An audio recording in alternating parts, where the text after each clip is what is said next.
Realme Note 1 guys, এই ফোনটা এই মাসের মধ্যে Realme অফিশিয়াল ভাবে লঞ্চ করে দেবে এবং বাংলাদেশের Realme ফেসবুক পেজ থেকেও এই জিনিসটাকে শেয়ার করা হয়েছে।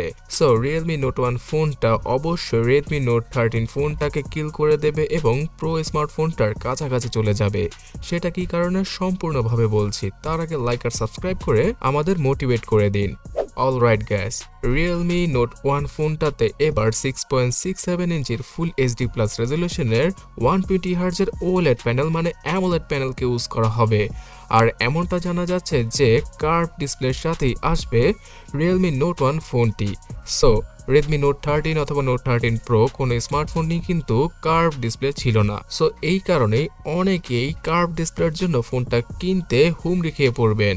আর ফুল এইচডি প্লাস রেজলিউশনের সাথে 120 Hz রিফ্রেশ রেটটা রিয়েলমির ইউআইতে খুব ভালোভাবেই কাজ করে। Out of the box Realme UI 5 তার সাথে Android 14 পাওয়া যাবে এই ফোনটিতে এবং Realme এখানে 2 থেকে 3 বছরের সফটওয়্যার আপডেট দিয়ে দেবে, 2টা ওএস আপডেট আর 3টা সিকিউরিটি প্যাচের আপডেট।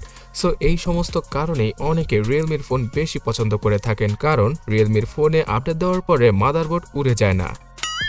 তবে হ্যাঁ, ইউআইতে অনেক বেশি ফালতু অ্যাপস এবং অ্যাডসের দেখা পাওয়া যাবে। ঠিকঠাক মতো সবগুলোকে আনইনস্টল করলে অথবা অ্যাডসগুলোকে বন্ধ করলে মারাত্মক লেভেলের একটা ইউজার এক্সপিরিয়েন্স পাওয়া যাবে Realme Note 1 থেকে।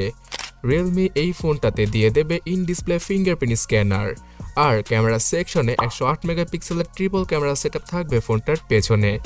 এখনো অবধি জানা যাচ্ছে যে অনেকটা Realme 11 Pro স্মার্টফোনটার মতোই ডিজাইনের সাথে আসবে Realme Note 1 ফোনটি। তাছাড়া 16 মেগাপিক্সেলের সেলফি ক্যামেরা পাওয়া যাবে ফোনটির সামনে এবং Realme এখানে 4K ভিডিও রেকর্ডিং এর অপশনও দিয়ে দেবে, তবে সেটা রিয়ার ক্যামেরায়। ফটো কোয়ালিটির কথা বলতে গেলে মিড বাজেট ক্যাটাগরির অন্য 10টা ফোনের মতোই ছবিগুলো ক্যাপচার করা পসিবল হবে Realme Note 1 ফোনটি দ্বারা। এই ডিভাইসটাতে Dimensity 7050 এই চিপসেটটা থাকবে, যেটা কিনা আমি মনে করি না যে দেওয়া উচিত ছিল। অবশ্যই Dimensity 7200 কে দিলে আমি বেশি খুশি হতাম। আপনারা কি বলেন অবশ্যই কমেন্ট করে জানাবেন। তবে হ্যাঁ, এই ফোনটা যদি 15 থেকে 20,000 রুপির আশেপাশে লঞ্চ করা হয় তাহলে বলা যেতে পারে যে এই চিপসেটটা Note 1 ফোনটির জন্য পারফেক্ট, কিন্তু এর উপরে যদি বাজেটটা চলে যায় তাহলে অবশ্যই এই ফোনটা পারফেক্ট হবে না। আর প্রাইসিং এর কথা যেহেতু বলছি, চাইনিজ মার্কেটে শুধুমাত্র 17 থেকে 20,000 টাকায় এই ফোনটার 8GB র্যামের ভেরিয়েন্টটা পাওয়া যাবে।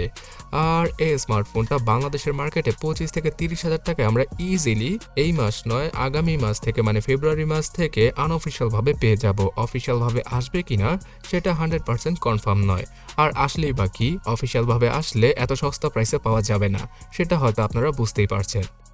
তাছাড়া Note 1 ফোনটিতে সেই 5000 mAh এর ব্যাটারি, তার সাথে 67 ওয়াটের চার্জিং স্পিড, এই রকম স্পেসিফিকেশনই থাকবে। সো এই ফোনটা 45 থেকে 50 মিনিট সময় নেবে ফুললি চার্জ হতে, আর একবার চার্জ করলে একদিনের মতো টেনে টুনে ব্যাটারি ব্যাকআপ তো পাওয়াই যাবে।